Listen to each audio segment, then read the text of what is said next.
কেউ কি তোমাকে জিজ্ঞেস করেছে তুমি আসলে কেমন আছো? সবাই ধরে নেয় তুমি ঠিক আছো, কারণ তুমি হাসো, কাজ করো, চুপ করে থাকো। কিন্তু তুমি জানো মনটা ভেঙে আছে।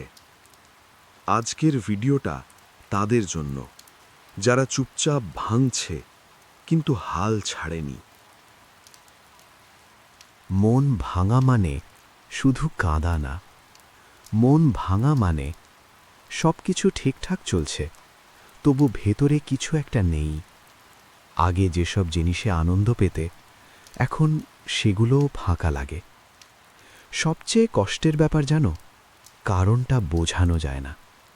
মানুষ ভাবে এত কিছু আছে, তবু কষ্ট কেন? কিন্তু মন যুক্তি বোঝে না, মন অনুভব বোঝে। ভেঙে যাওয়া মানেই শেষ না। প্রথম কথাটা শোনো, ভেঙে যাওয়া সবসময় শেষ মানে না। কখনো কখনো যা ভেঙে যায় সেটা পুরনো তুমি, যে তুমি সব সহ্য করতে করতে নিজেকে হারিয়ে ফেলেছিলে। ভাঙার শব্দটা ভয়ঙ্কর, কিন্তু ভাঙা জায়গা দিয়েই আলো ঢোকে।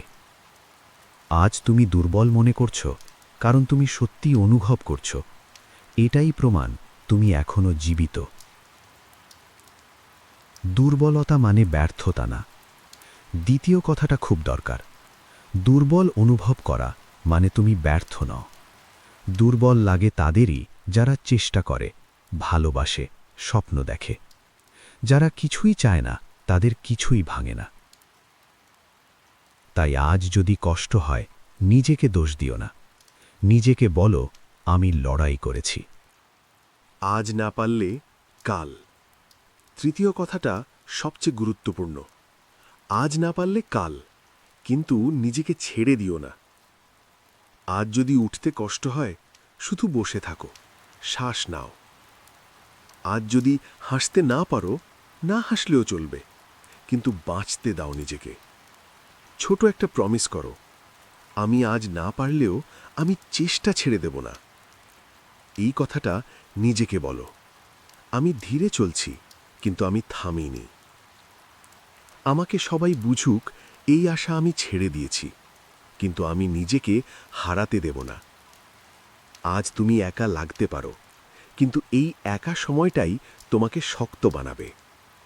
মন ভেঙেছে মানে তুমি শেষ না, এর মানে পুরনো একটা অধ্যায় শেষ হচ্ছে, আর নতুনটা লিখতে যাচ্ছ তুমি।